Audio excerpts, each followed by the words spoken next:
is pleased to bring you our feature presentation.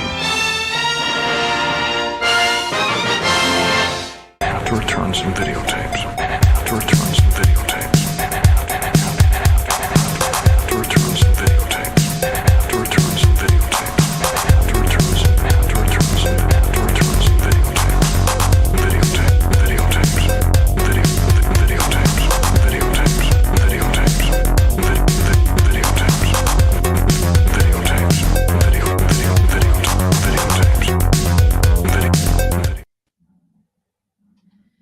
Hey, welcome back to Strange Glow Video. My name is Justin. With me, as always, is the co-host, Mr. Alec. I'm the co-host with the most, baby. Yeah. And which kitty's that? This is Darwin. Where's the other one? He's scratching in the litter box right now. Oh, yeah. It's like you're gonna have to clean this up later, buddy. I actually am gonna have to. I meant to clean it beforehand, but we were running late already, so. All right. So tonight we're talking The Lord of the Rings, The Two Towers, the second movie in the trilogy. So last week we covered the original. This week we're covering the sequel. Now, you said this is your favorite of the trilogy? Yes. Interesting. Okay. Is the conclusion in the Return of the King just not satisfying, or is this just a better action film? The battle at Helm's Deep alone makes this the best movie because it's just so good. It's so, I don't know, it's perfect. Gandalf returning as Gandalf the White, being a total badass. I love the whole thing at the Rohan where they have to fuck with the king, and Carl Urban comes in as Aramir. Yeah, he's been like exiled, and Brad Dourif's there as Wormtongue. Yeah, Like, he's there's a lot of these plot points and interesting things. He plays a good asshole in there. Brad Dourif does. Brad Dourif's awesome, and it's just like Peter Jackson was just like, I'm putting Brad Dourif in Lord of the Rings. Fuck everybody. Yeah, no, I mean he did great though. That's the thing. Yeah. It's like you just don't even notice. You're like, oh man, it's a solid cast addition right there. Andy Serkis as Gollum all throughout this movie. Like you get a tease of him in the first one, but yeah, he's very much just at the beginning and doesn't really have a lot. Doesn't he appear once later in the film too, I recall? Just very briefly. Yeah. Like he's captured and tortured, and then we see the little quick teaser intro. Yeah. Cats are licking each other now. I'm also sick as hell, so don't mind my voice or weird faces I'm making because there's just like tickles in my nose and shit. Yeah, don't mind anybody, man. It's cold and flu season, so we're all sick over here. So this movie I thought was pretty interesting in the way that there's some kind of flashbacks and some stuff in the middle of the movie that slows it down, but it's pretty necessary to the story. Because basically, from what I understood in the book series, like this, the Two Towers comprise 2 volumes of the book initially. Post World War II, paper shortages and stuff like that, I guess, led to the way they printed and consolidated some of these books at the time. Interesting. Yeah, I thought that was pretty fascinating. So I was like, okay, that's sounds pretty legit. I do like the beginning of this movie too. You start in the mountains, and then you start to hear Gandalf, and then it kind of goes to that scene in the last movie, and you kind of see where he goes from there, in his battle with the Balrog in the fall. That's awesome. Yeah, and we find out that's Frodo is dreaming that, or has a vision of that, basically, to understand it. I don't know. I never really saw it that way. I kind of just thought it's like he's like, yeah, sort of seeing it in his like mind's eye or something. I guess I don't know, but yeah, that's how it happened. So it's like yeah, it felt like that could have been that could have been a 30-minute sequence in a movie on its own. Yeah, that whole thing, because it's pretty badass. Like you get those vibes. It's fascinating to me to see how much other shit this has influenced. Right? just when I look at this, right? So particularly Thor Ragnarok. There's some definite feelings and familiarity there in those battles against at the beginning of Thor Ragnarok, where he's fighting that fire creature that really reminded me of that Gandalf battle that was kind of like that thrown back in there. And I was like, Oh, okay, yeah. I could see that. And then obviously the tree creatures. The Ents, as they call them. Yeah, the Treebeard, and Treebeard's also voiced by John Rhys Davies. Yeah, that's pretty cool. But that just felt like if you're going Marvel Cinematic Universe, I would describe that as Planet of the Groots. You know, instead of Planet of the Symbiotes, Planet of the Groots, which is a pretty cool thing. And seeing like this movie looks great, and then seeing like how good they're still doing with those types of things later on. You know, obviously, if you're going to do a character like Groot, you'd have to look at this as a reference just to understand like what's been done before and how good it can look. And it holds up really well. Yeah. Well, Groot's more cartoony by nature too, so Yes, but just as far as like being able to renderize textures and tree things like that, not necessarily facial expressions, but I got a kick out of that. I was really feeling like I was really seeing the influence of this in other areas, just not only from a storytelling standpoint, but from visual standpoints and things like that. So I got a kick out of that.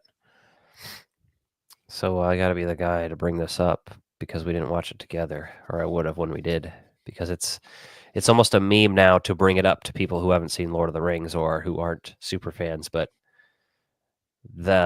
it's like a meme of like people who are annoying to watch Lord of the Rings with because they won't stop spitting facts about it. For example, in the first movie, there's a scene where Gandalf hits his head on the roof in the Hobbit. What the fuck? Bag End, little Bilbo's house that he's given to Frodo and stuff. And people used to say, "Oh, hey, do you know he hit his head on there? That was an accident." I'm pretty sure that was planned. But there is something in Two Towers that you don't know, so I have to tell you because you have to know. You got So to it be makes that me guy. to be that guy. But basically, there's a scene where Aragorn and them, Legolas and Gimli, find out that the hobbits are possibly all dead after they go and investigate the orc's corpse pile, you know? Yeah. And he kicks the helmet with his foot. And he broke his foot when he did that, like broke his toe or something, because it was a fucking real metal helmet. And yeah, so that's him screaming in actual pain. So there you go. That's I'm being fucking that awesome. guy. Well, that's good. My favorite thing was, you know, just as movie nerds, I'm always listening for a Wilhelm scream in this. Mm-hmm. And it's fucking comical how they placed it in this one because like they really set it up by itself, free from any other screams going on at the same time. Lots of times they'll blend it in with something else or do it, but this one was like right there by it. And I think it was one of the orcs that was falling. And I'm like, why would the orc have the Wilhelm scream instead of one of the humans? But whatever, I got a kick out of it. Yeah, I don't know. I'm always looking for that though in movies. Anytime there's a bunch of screaming or a battle scene, like you know it's going to be in there, you just got to take it in and enjoy it. Classic. I noticed that as well this viewing. I've noticed it before, but and then yeah, Carl Urban's interesting as Éomer, and then Faramir is a new character, Boromir's brother.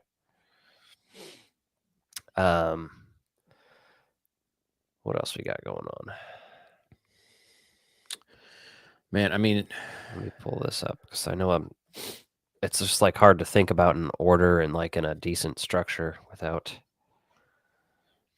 Well, there's so much in these movies. I mean, you could really talk about them for hours. As I'm sure there's podcasts completely dedicated to this. But again, remember, this was a first viewing for me. So I went in with no expectations, good or bad. I knew this was your favorite. I've heard positive things about this one. But I went in just thinking, okay, here we go. Obviously, for the second one, you have a good idea of the world building that took place in the first one. You got a better idea of the characters, the folklore that's kind of built into the story. So that all works out very well. So I feel like once you've seen one of them, they all go down a lot easier when you're taking them in. Yeah. So your thoughts on the because there's like several different plots going on in this movie. But let's talk about Frodo, Sam, and Gollum. Yeah, Frodo, Sam, and Gollum have a good story, right? Um, Frodo and Sam and Smeagol, is that his name? Gollum or Smeagol. Gollum. I mean, Smeagol's like his name he used to go by when he was not what he is now. Yeah. It's funny because every time I heard the thing Smeagol, I just always remember that fucking Bob Saget stand-up comedy he did. Oh He's yeah. like, if you see that fucking thing, you fucking shoot it. And you're like, whoa. you see that thing out on the street. Yeah. That's the only thing that I felt was a little distracting in this movie is the fact that the CGI for the character, the motion and fluidity of it is great. But some of the final rendering just doesn't feel like it's in frame with the rest of the characters. It truly feels like an overlay. Well, you got to think too. These started production in 1997. Oh, and I totally agree. 2002. I'm like, yeah, I'm just saying, that was the only thing there. Now, Yeah. Andy Serkis, this is his breakout role as a mocap actor, right? Basically, pretty much this revolutionized motion capture and CGI characters. because I mean, At least mainstream. I'm sure it had been done before, but well, at a way they level did where this. He was so good at this, that was his primary form of performance for Yeah. a long time. Right now, we start seeing him doing a lot more roles just as himself. But I thought he was amazing in this performance. The voice acting alone is just fucking phenomenal. I mean, really, truly understands that character. And then the fact that there's two people inside this character that are battling back and forth. I thought that was fascinating. Really got a kick out of that and then, Frodo is really torn and has this hope, I guess, that he carries with him that they do a good job of showing is that he carries this hope where Sam is a little more grounded in reality. Yeah. And Frodo's just trying to find the good and the hope in the whole situation, even though we really see his challenges with how overpowering the ring is throughout this movie. Yeah, he loses his shit a few times. That's the thing.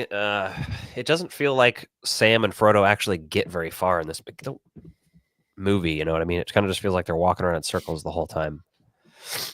But sorry. There's another thing I have to show you that was very popular back in the day, or at least you can hear the audio for it. But Okay. it's a little mashup of a certain scene in this movie. We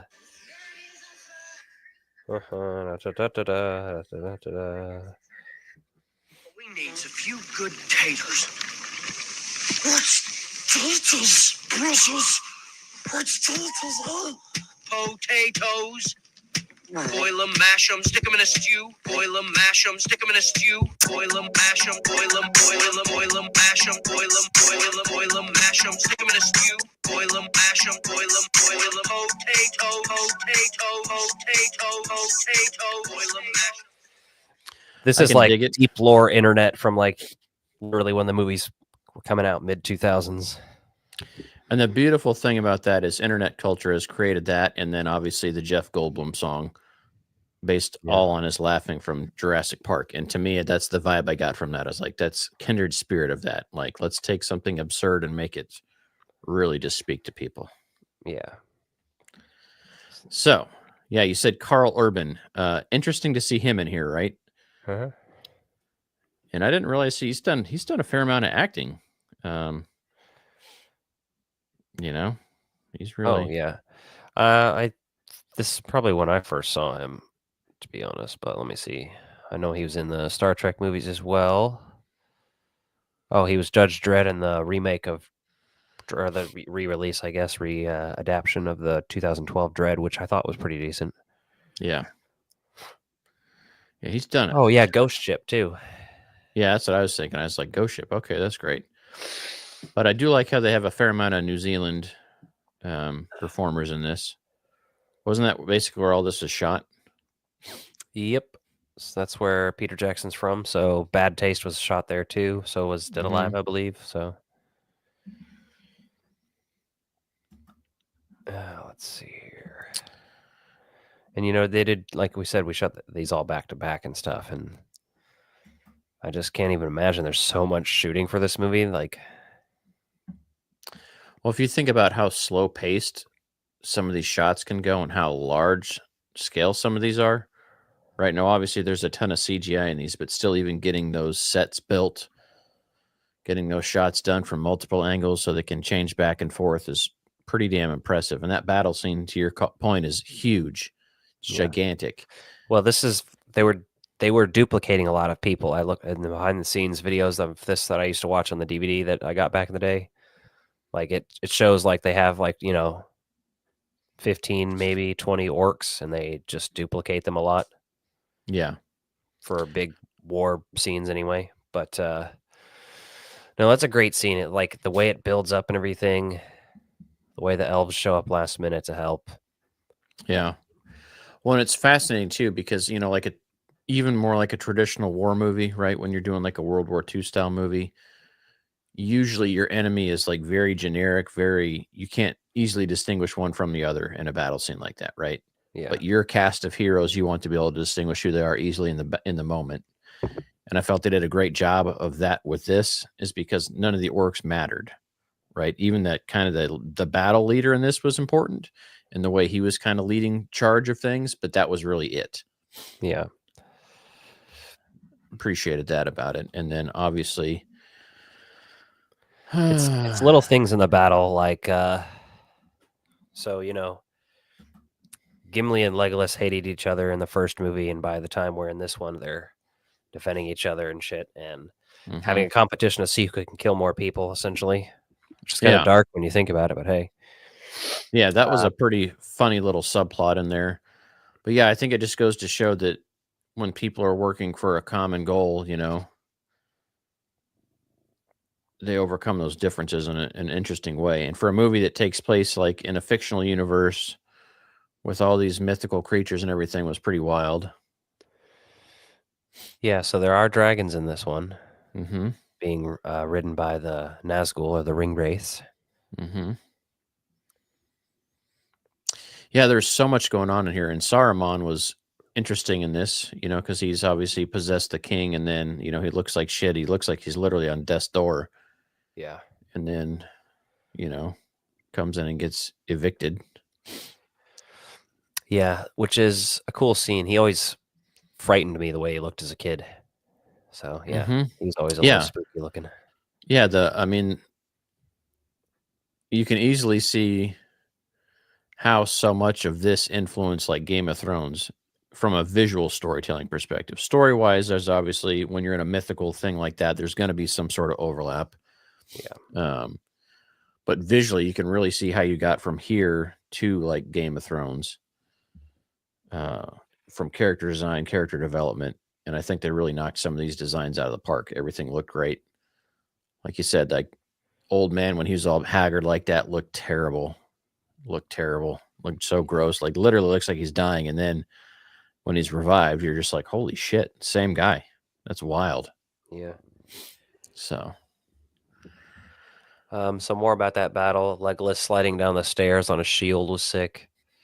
yeah, that was very much to me like the felt like a Ninja Turtles moment almost, like them using some sort of like party gag in there to do like a cool action sequence. Like, hey, what if we have him slide down on this shield and like come into battle here? The choreography for those fight battles is pretty cool. Things like that really were some nice touches.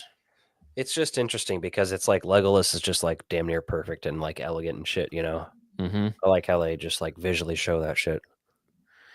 Yeah, the interesting thing with some of these side characters, like we get a lot of screen time for them, and you get a sense of who they are without a lot of dialogue, which is to me fascinating because Legolas really is an upstanding character, but he doesn't need a ton of dialogue to convey that.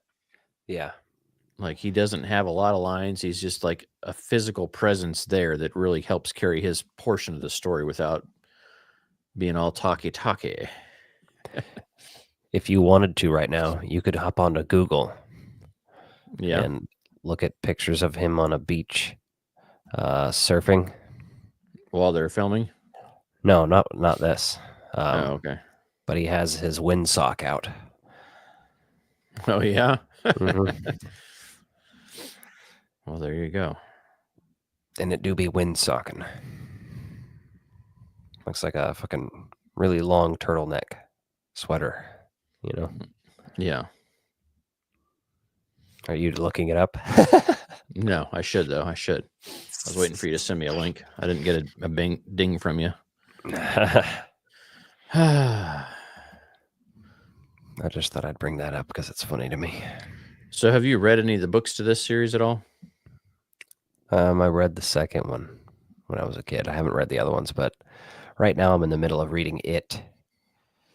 I'm just starting to read again, and I'm like almost 200 pages in on that, I think. So it's like over 1,000. So Yeah, that's a fucking doozy. I'm in the last. I think I'm down to the last 100 pages of that now. Finally, when did you start reading that? I started reading it last fall, and then I put it down for. I started reading it last October, and then I put it down until basically this October. So I just got sidetracked, and I think I read like the first third of it back then. I took it to the airport with me the other day and just kind of read it all day and got like over 100 pages in between my flights and shit. Yeah. So there's a lot of really cool action sequences in this battle of this movie. Yeah. So the ladders that they are throwing up are pretty sick. Mhm. It's just battle scenes can either be really boring or really interesting, and this one's really interesting. And I'll give you an example of really boring. Is like, I don't know, people might hate me for this, but like the ending of Avengers, like compared to this battle, that's shit. The first Avengers. Yes, and by that I mean because a lot of these Marvel movies and stuff, you have endings where there's a bunch of essentially drones or pawns of just like expendable people that are Mhm. fighting instead of the main villain. Yeah. And stuff like Avengers. That I'm like, we don't need this. We don't need wars and things. At least that's what I'm thinking while watching it and stuff. I just think this is like the best battle scene I've ever seen, at least in terms of fantasy and stuff. Maybe not war. I mean, if you want to say Saving Private Ryan has that Normandy Beach scene or something, sure, but Yeah, as far as overall battles, but I mean, I thought this one was very well curated in the fact that, like I said, the orcs, you can't really tell one from the other. They're all very disposable. There's unlimited number of them, but you do see them retreat later on, like once they realize they've been defeated. So that's interesting. But to your point, even though they're CGI, like this is a dark shot, the lighting's interesting, the angles are interesting. There's some fun little sequences that kind of spread through, like riding the shield down the stairs instead of just like going crazy loose in Manhattan for that Avengers stuff. Because I get what you're saying there. Because when I do watch that first Avengers movie now, there are parts where I'm just like, you're just killing the same thing over and over and over. And I'm like, okay. Now this has that same thing too, right? There is a bit of that. It's a war battle sequence. So right. you're going to have that. So how do you make this interesting? And then It's stuff like the guy who runs and he's just like running with the explosive, and Aragorn's like, Legolas, take that motherfucker down. yeah, And he doesn't get to him in time, really. well, he shoots him, but the guy just doesn't go down. Yeah, Yeah, it's stuff like that, or he's well, like, throw me. And he's the like, other "Don't interesting, tell the elf." yeah, the other interesting piece to this battle was how it began. Right, this orc army lines up outside of this fortress, and it just stands there, and like one of the guys up there fucking shoots his bow and arrow, and like just fucking nervously shoots it. Yeah, that old guy, like he just accidentally lets go of it. And it's like, oh shit. I mean, you knew it was going to come anyway, but like, what were you waiting for, right? It almost felt like it called back to some of those traditional battles when you think of, if you think of your world history and American history, when the British would get so fucking pissed off at America back when, we were breaking for our independence because armies used to just line up and you just fucking slaughter each other and push Yeah. through the slaughter. And like, we were like, fuck that. We're hiding behind trees taking you out and shit like that. So, some of those moments there, you're just like, yeah, traditional warfare like that is absurd. And it has some of that, but it also has like oh, fuck. Like this guy shot first. Like Han shot first here. Right. And like, we knew there was going to be a battle, but that's what sets this whole thing off. The old man said, "Get the fuck off my doorstep." Yeah. Get off my lawn. Yeah. So I had a good time watching this. I was pretty happy with it. Excited to see how this thing finally wraps up. It is interesting though, for like a series like this. And this is where, and it's nothing against these movies at all, but why you see like a movie series like this would translate very well to a TV series too. Because, Oh yeah, because there's a lot. There's more you could even do with it. well, there's so much I feel like was probably left out from the books. They, they had to make decisions, sacrifices had to be made to carry a story like this, and they're already 3-hour movies. But yeah, this one's. I mean, shit, I don't even know. I think the extended edition's almost 4 hours long for each movie as well. So it's like, So when I looked at the runtime of this movie, it was over 3 hours. Now, granted, like the last 20 minutes are credits because there's so many VFX credits and everything else. It's just insane. yeah, Now, today, there's still a shitload of VFX credits, but the efficiency is there, the processing power is there. So it takes fewer people to do some of that than it used to. So for the time you're watching that and you're like, holy shit, those credits go on forever. yeah. So apparently, to render a single frame for the Ents, it took like 28 to 48 hours. That's wild. Yeah, I'm like, that's. God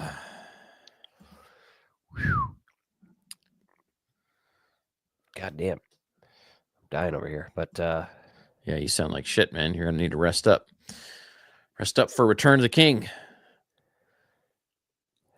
So this does have me curious to learn about the rest of the lore now because, obviously we're getting a very interesting pocket of this, like,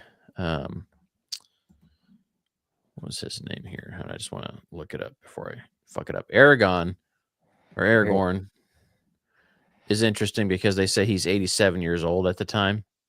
And he's like a race of people that are young. And like, I don't recall hearing much about that in the first movie. No. So, but I'm sure that's like explained fairly early on in the backstory of the characters when you're reading the book, right? That's seems like a detail that you're going to learn there. But in the movies, it's like, how do you make this a relevant piece? And then we get the elves that come to the aid. It seems like everyone's kind of realizing like things are dire. And so they're getting over their things of hesitations and reservations when they're seeing how bad things are. So I just feel like cat on my lap right now.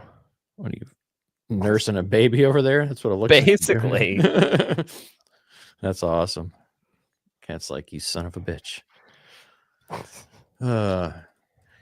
Yeah, so I gotta say I enjoyed this one more than the first movie. Obviously, the first third of that first movie is simply basic storytelling, right?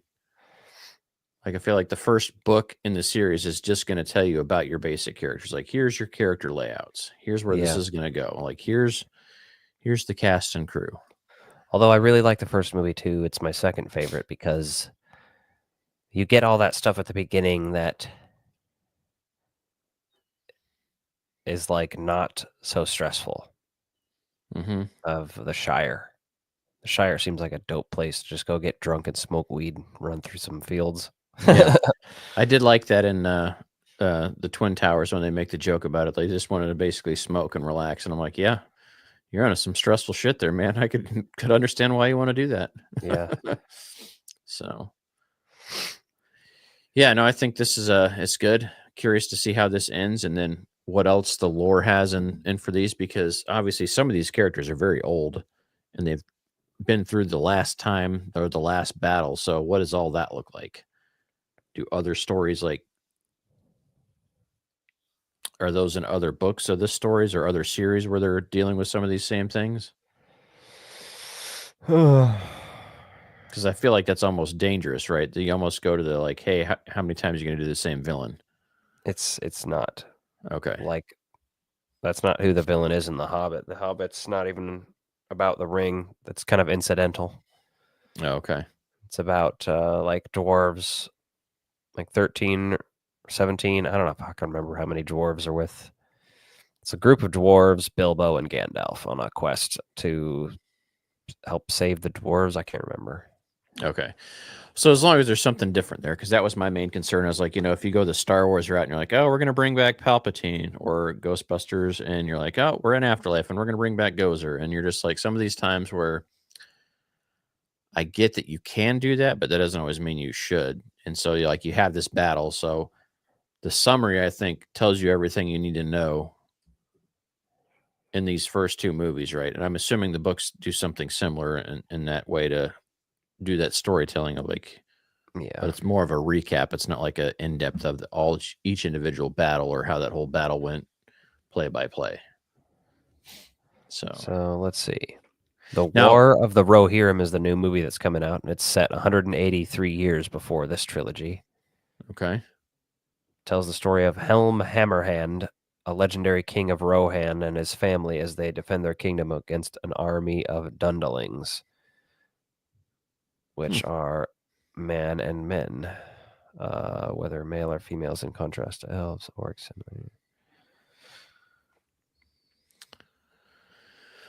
Has some interest to it. yeah. Brian Cox is playing Helm Hammerhand. He's always good, man. He's always fun when he's in shit. Christopher Lee posthumously voices Saruman through archival recording. Does that mean AI? That's a good question. AI because, voice trained software? yeah, did they get permission from his estate to take previous recordings and train AI to do new lines, or did they use alternate takes or other dialogue from him to make it work in here? Because from what I recall, he wasn't always a villain up until this trilogy, right? Yeah. So him and Gandalf used to be BFFs or something.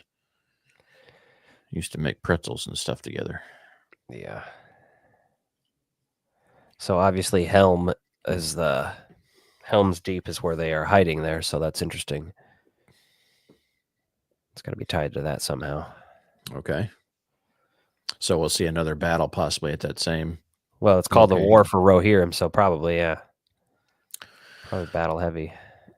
Which makes sense, right? They obviously talked about they've never been defeated there besides when Brad Dourif tells everybody that there's like one weakness. And Yeah. then obviously they exploit it. So fair enough. All right. Well, I think that pretty much wraps it up for the two towers. I was going to call it the Twin Towers, but that's a whole other story for another day. Yeah. Yeah, but thanks for joining, and let me know what you thought if this is your first time view with me. I would give this one a 9 out of 10 if I was going to rate it. Good story, compelling action. This one's my 10 out of 10 for these movies. Okay, that's fair. Love it. So next week we'll be back with the conclusion with The Return of the King. Yep. Do you know who the king is No, they speak of? Well, you will. I mean, yeah, I'm sure I will. I'm not going to read anything about it because I just kind of want to take it in for what it is. Take it in. Take it all in. All right. All right, we'll see you next week. Goodbye, everybody.